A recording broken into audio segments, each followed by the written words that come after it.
Om Shanti. Pass with ఆనర్గా అయ్యేందుకు ప్రతి ఖజానా యొక్క అకౌంట్ను చెక్ చేసుకొని జమ చేసుకోండి. పిల్లలైన మీకు పాలనను, చదువును మరియు శ్రీమతాన్ని, వరదానాలను ఇచ్చేవారు ఎవరు? పరమాత్మ ద్వారా ఈ మూడు ప్రాప్తిస్తాయి.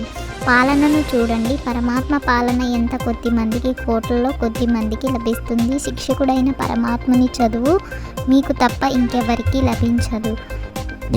అమృత వేళ ఎప్పుడైతే మేల్కొంటారో అప్పుడు పరమాత్మ ప్రేమలో లవలీనులై మేల్కొంటారు. పరమాత్మ ప్రేమ మేల్కొల్పుతుంది. దినచర్య యొక్క ఆది పరమాత్మని ప్రేమతో జరుగుతుంది. ప్రేమ లేకపోతే లేవలేరు. ప్రేమయే మీకు సమయం యొక్క అలారము. ప్రేమ అనే అలారం మిమ్మల్ని మేల్కొల్పుతుంది. మొత్తం రోజంతటిలో పరమాత్మని తోడు ప్రతి కార్యాన్ని చేయిస్తుంది. తండ్రి తమ పరంధామాన్ని వదిలి మీకు శిక్షణను ఇవ్వడానికి వస్తారు. ఇది ఎంతటి గొప్ప భాగ్యం! భగవంతుడు రోజు తమ ధామాన్ని వదిలి చదివించడానికి వస్తారు అని ఎప్పుడైనా విన్నారా? సద్గురువు రూపంలో ప్రతి కార్యానికి సంబంధించి శ్రీమతాన్ని కూడా ఇస్తారు మరియు తోడును కూడా అందిస్తారు. కేవలం మతాన్ని మాత్రమే ఇవ్వరు, తోడును కూడా అందిస్తారు. పిల్లలైన మీ ప్రతిజ్ఞ కూడా ఏమిటంటే తోడుగా ఉంటాము, తోడుగా తింటాము, తోడుగా త్రాగుతాము, తోడుగా నిద్రపోతాము మరియు తోడుగా నడుస్తాము. ఒంటరిగా నిద్రిస్తే చెడు కలలు లేక చెడు ఆలోచనలు కలలో కూడా వస్తాయి. కానీ బాబాకు ఎంత ప్రేమ ఉందంటే వారు సదా అంటారు,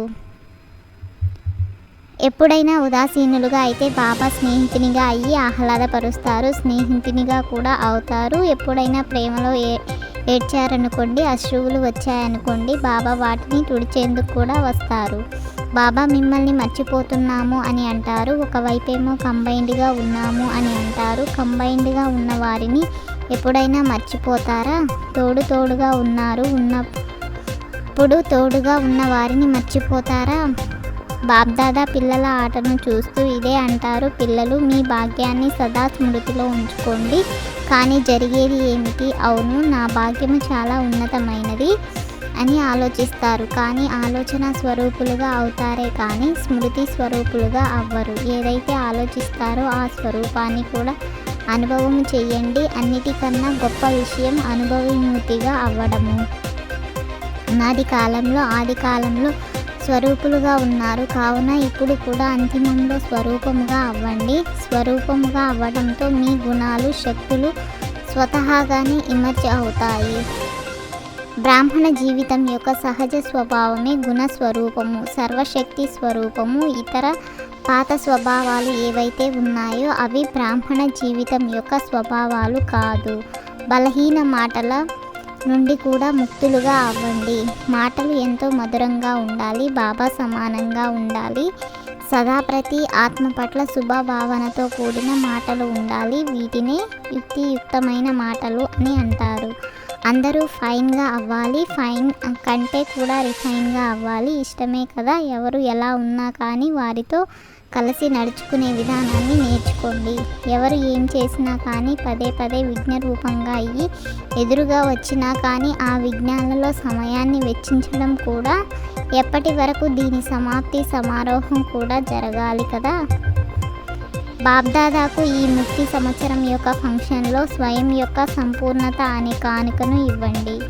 విఘ్నాలను లేక వ్యర్థ సంకల్పాలను కలిగించే ఆత్మల పట్ల స్వయం పరివర్తన అయ్యి వారి పట్ల శుభభావనను ఉంచుతూ నడవండి.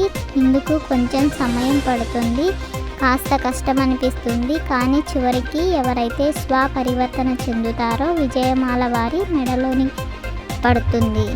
సంబంధ సంపర్కంలో సంతుష్టత యొక్క విశేషత ద్వారా మాలలో కూర్చోబడే సంతుష్టమని భవ.